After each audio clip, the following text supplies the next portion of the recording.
Hi guys, what is going on, and welcome back to another video on Conqueror's Blade, as we are going to be diving into the brand new Artificer's Forge mechanics as we are over on the Season 15 PTR testing server. So a few things I wanted to test out on the server before the actual season gets released, but this for me is kind of one of the main ones. This is one of the ones that when I read the patch notes about what we've got coming, I thought Artificer's Forge, this sounds kind of interesting. So I want to completely break it down about what it is, what's changing, and how it's going to be working, because it's kind of different to how I thought it was going to be. So it's essentially completely replacing the reconditioning system. So normally, as your armor wears down, as your durability gets to nothing, you would come over to the armorer and there would be a reforge mechanic, or a reconditioning mechanic, down here. And then you could basically recondition the armor, you could pick the original, or you could pick the new reforged one. Well, now this is essentially the game mechanic that has been completely updated. And it's going to require both materials, but also these Artificer's stones, which are the new item being introduced into the game. So let's break this down step by step. Now, before we go and do that, let's just go and craft a piece of armor over at the blacksmith. So this is kind of, completely normal. The only change here that you're going to notice, which I actually do like, is the introduction of a percentage system down here. So now we actually get to see the percentage chance of crafting rare, epic, or legendary. And this increases whenever you don't get a legendary. So, for example, let's craft a random piece of medium armor. Please don't be legendary and ruin my example. It wasn't. Nice bit of crappy rare equipment with 9 leadership. And now you'll see the chance of a legendary has gone up 1% and is now 5%. If I craft another one, you'll see this will go up to 6%. And there we go. And it will keep going up until you craft a legendary. And then when you do that, it will reset back down to 2%. So essentially it means it's a way of having a predictable legendary results. And basically, if you get really unlucky and continue to get unlucky, your percentage chance of getting lucky will increase over time. And that's kind of really quite nice. So, okay, so we've got our piece of equipment. Wow, this inventory is a mess. Let's just move these all down to the bottom so we can have some vague idea what's going on. So let's work on our 9 leadership example piece. It's just a rare piece, quite a poor piece of equipment, but maybe you've got the 9 leadership, you kind of like that and you might want to keep that.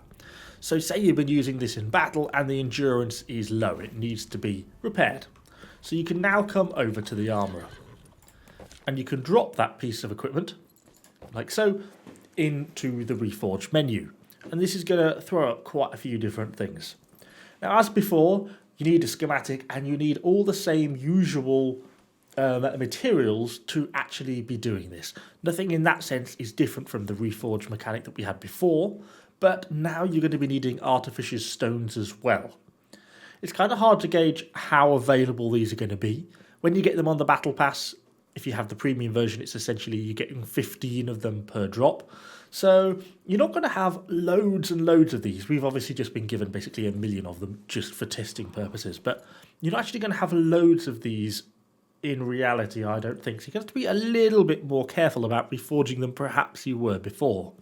Anyway, that aside, we have the same percentage menus. So we have percentage chance of rare, percentage chance of epic and legendary. This does not carry across from the crafting menu. They have separate legendary increasing percentage chances. But when you craft this, if it's not legendary, this will go up to 3%. So the same mechanic applies. Now, you are allowed to lock one attribute. So for example, say if you think, I really like having 9 leadership, I can lock that. And now when I reforge, it's guaranteed that the reforged option will have the leadership on it.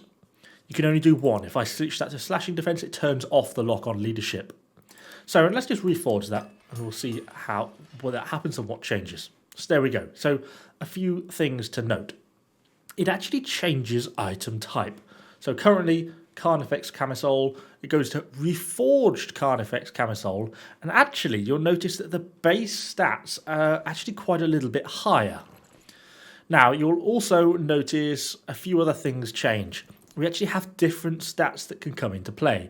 One, the actual rate of things like health increase is so much more significant.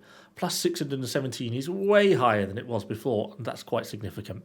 We also have things like blunt damage. Never used to be able to get that on armor pieces. piercing defense, blunt armor penetration, etc.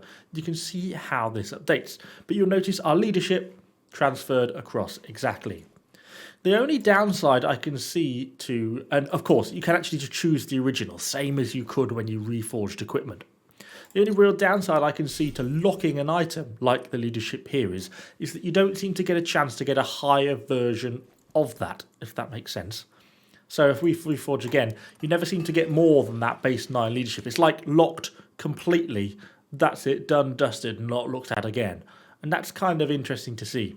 See, in this case, this is a much worse example. I would definitely rather have my original, so you can choose the original, same as you could before. So this seems to me it's going to mix it all up quite a lot. And there's quite a few interesting attributes and stuff that we can get out of this. This is one, for example, I did earlier. You can see we've got plus piercing damage, blunt defense, piercing defense, critical value, critical resistance, and leadership. Now this is really going to mix up the gear system quite a lot.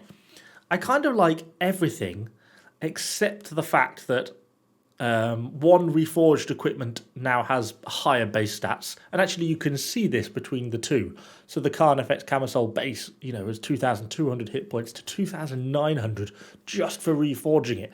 So this means new and veteran players, you are going to have to be reforging equipment from the off just to get these base stat increases.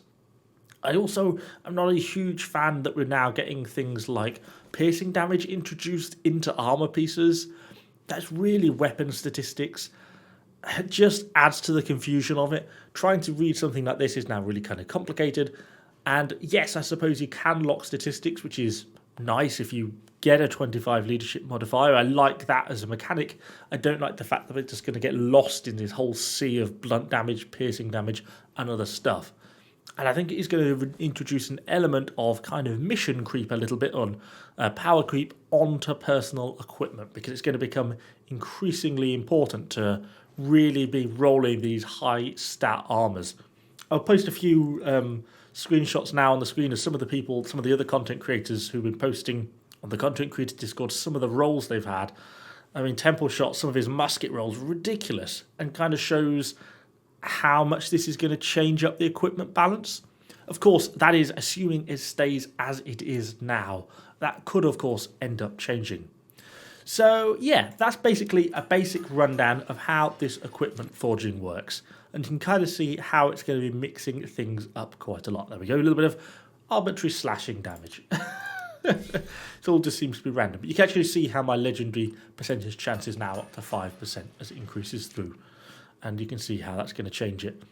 So, yeah, I think it's going to mix things up quite a lot. And it is going to make things kind of a little bit different. But do let me know what you think in the comments down below. This, of course, could end up changing before it comes onto the live server. They are after feedback on this, so that may be the opportunity where we find things go slightly differently. Anyway, thank you for watching. Hopefully you enjoyed it. And I shall see you guys all on the next one.